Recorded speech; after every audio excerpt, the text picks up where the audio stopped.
The sun was still climbing when Marcus Johnson walked out onto his porch with a steaming cup of coffee in his hand.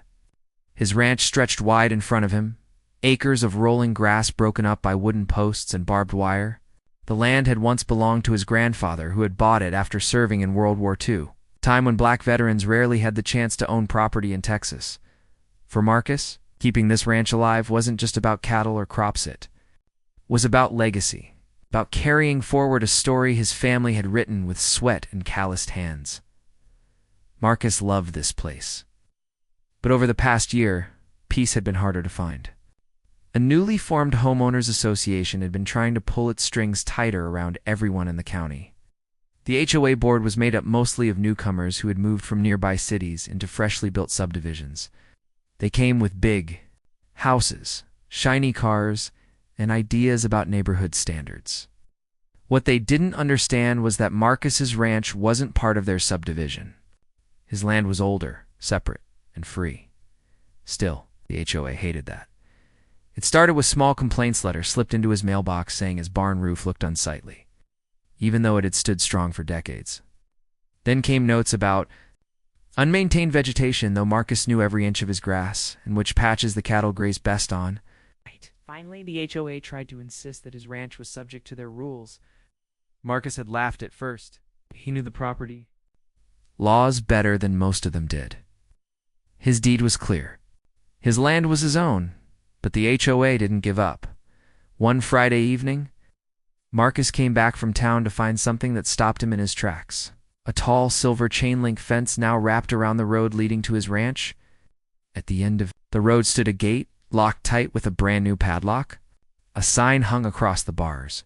Private access HOA members ONLY. Marcus parked his truck and just stared for a long moment.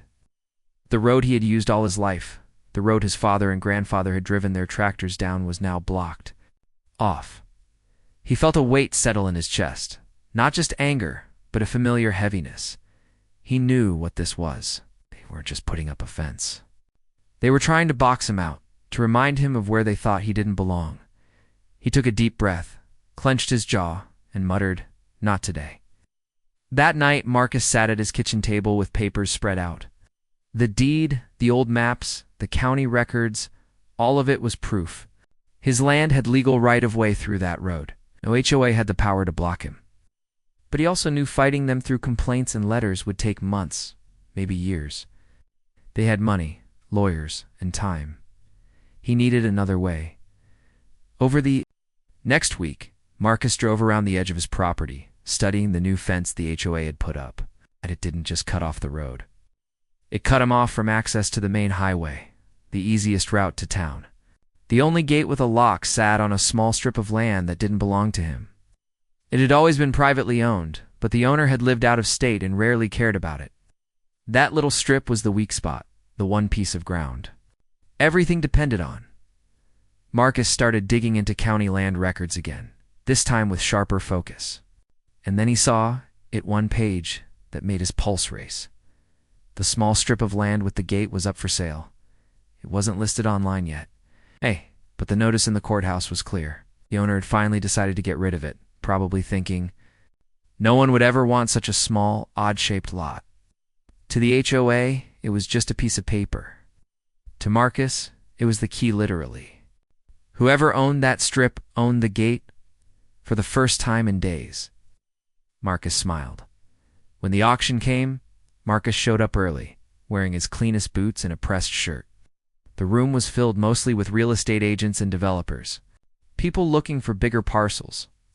Hardly anyone even paid attention when the strip of land came up for bidding. The auctioneer read the description quickly, almost as if rushing through it. Marcus raised his hand. Opening bid $100, the auctioneer said. No one else moved. Marcus raised his hand again. 200. Still silence. Sold. The auctioneer called. Just like that, Marcus had done it. He signed the papers that day, walked out with the deed, and knew his grandfather would have been proud. That small piece of land wasn't much to look at, but it carried something more valuable than all the HOA's letters and fences combined. It carried the only gate key the next morning. Marcus drove up to the fence where the shiny padlock glinted.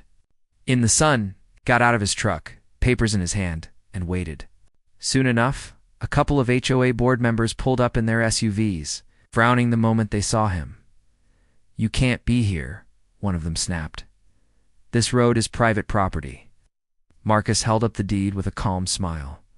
"You're right. It is private property. My private property now." Their faces drained of color as they stared at the papers. Marcus took the key from his pocket, slid it into the padlock, and popped it open. The gate swung wide with a satisfying creak. "This gate stays open for me," he said, his voice steady, "and for anyone I choose to let through. HOA rules. Don't run my land." The men sputtered, threatening lawsuits, saying this wasn't over. But Marcus didn't flinch. He knew the law was on his side. He had bought the land fair and square. The fence they had built to box him in had just turned into their own trap. Without that strip of land, their fence meant nothing.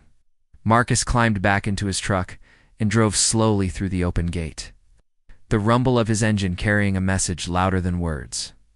This was his land, his family's land, and no HOA could take it away.